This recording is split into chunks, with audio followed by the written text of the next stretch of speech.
are in first alert weather mode as blizzard-like conditions slam the Cascades right now, and it's only expected to get worse tonight. The passes could see near whiteout conditions. Drivers are now being urged to just stay off the passes. And here's why. A massive storm churning off the coast, bringing powerful winds that could cause down power lines and trees throughout western Washington. We have team coverage for you tonight from the lowlands to the mountains. First, meteorologist Mike Everett joining us with all of the warnings and the watches that we need to know about. Mike. Hi there. There's just stacks of them, Joyce. So as we unpack this tonight, the most important thing to know is the wind is going to gust tonight. In fact, it already has, and that's going to create difficult travel, if not downright impossible in some spots. We're expecting that at SEA. We're expecting that with the ferries, but we're even expecting that on some of the roadways. So overnight tonight, that wind will remain blustery into Wednesday morning. Power outages likely in a lot of spots. I'll tell you exactly where coming up. Blizzard warning in effect for the mountains. Whiteout conditions, as we just mentioned, and that's going to be with us overnight tonight. So just avoid any mountain travel if at all possible.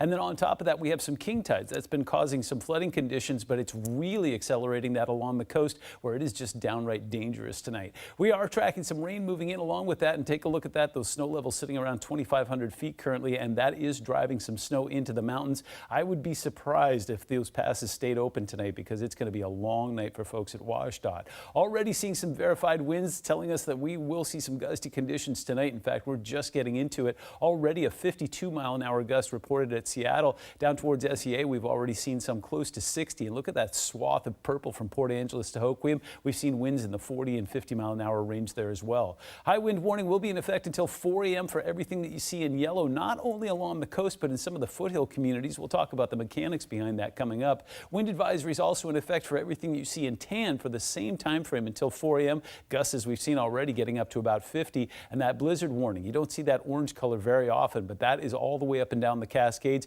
Again, it's going to make conditions impassable tonight. We'll talk about that, and more importantly, when that wind, rain, and snow lets up coming up. Okay, Mike, thank you. And we are starting to see some dangerous conditions across our mountain passes right now. On Stevens Pass, traction tires are required. On White Pass, traction tires required. On Blewett, chains are now required. No restrictions for Snoqualmie Pass yet. At Stevens, conditions have been deteriorating throughout the day. This is just the second time in a decade that a blizzard warning has been issued over the Cascades. King 5 meteorologist Leah Pizzetti spoke with some people who have been braving those conditions.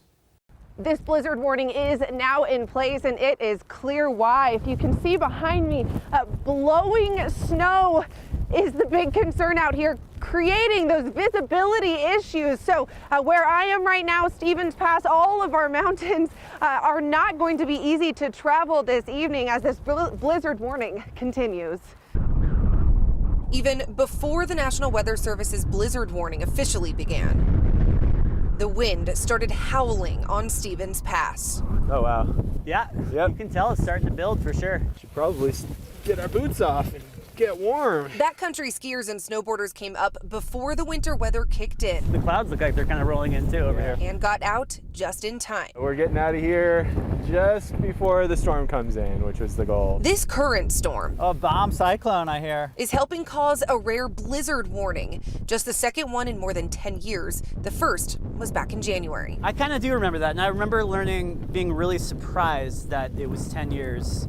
Is this considered a blizzard warning? The criteria is essentially two main factors: prolonged wind, sustained wind or frequent gusts at 35 miles per hour or greater, and considerable falling snow or blowing dust that causes less than a quarter-mile visibility for 3 or more hours. We don't like driving through Stevens when there's winds. That wind, one of the central focuses of this storm.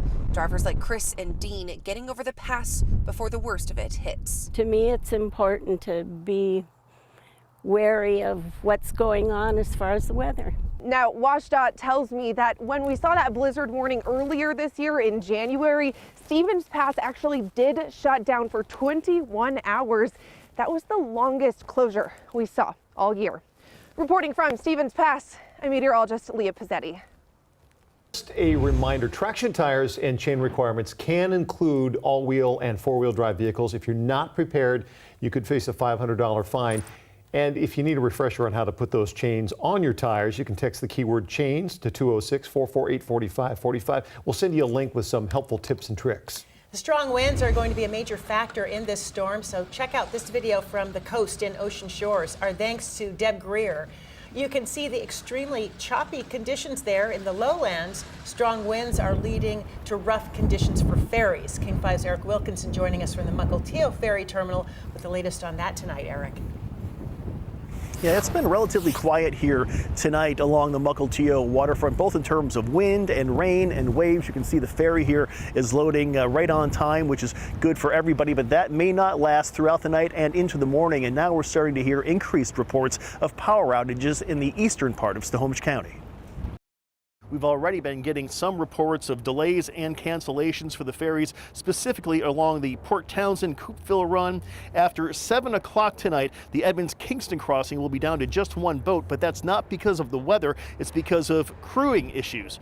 The ferry service has been warning people all day to plan for delays and cancellations as these winds pick up. And even if your ferry is not canceled, you could still be getting late to your destination, because if these winds do pick up as we expect them to, the ferry captains will likely slow down their passages across the sound to keep people and crews safe. And then there's this. We spotted this man in the waters off Mukilteo enjoying the calm before the storm, taking his daily dip before the big waves roll in. And just as we went to the package there, we just started to feel the first rain that we have felt pretty much all day here, so it is coming. Be prepared. In terms of power outages, we are told that here in Snohomish County, the Lake Stevens area is getting hit the hardest right now with about 8,000 customers in the dark. For now, live in Mukilteo, Eric Wilkinson, King 5 News. The strong winds are bringing down trees and branches across the region. This is a video from the Citizen app showing a large tree covering much of Westminster Way North. That's not far from Aurora Avenue. We're seeing hundreds of power outages as well. That number is climbing. Nearly 45,000 Puget Sound Energy customers, 10,000 Seattle City Light customers, another 5,000 Snohomish PUD customers are in the dark right now. We want to know what the weather's like in your neighborhood, as long as you stay safe, of course. Snap a picture, take a video, and then you can text it to us at 206-448-4545, and we just might use it on the air. Stay updated on the changing weather conditions anytime with our King 5 app. You can also watch the latest forecast anytime on our streaming channel, King 5 Plus. Both apps are free to download on any of your devices.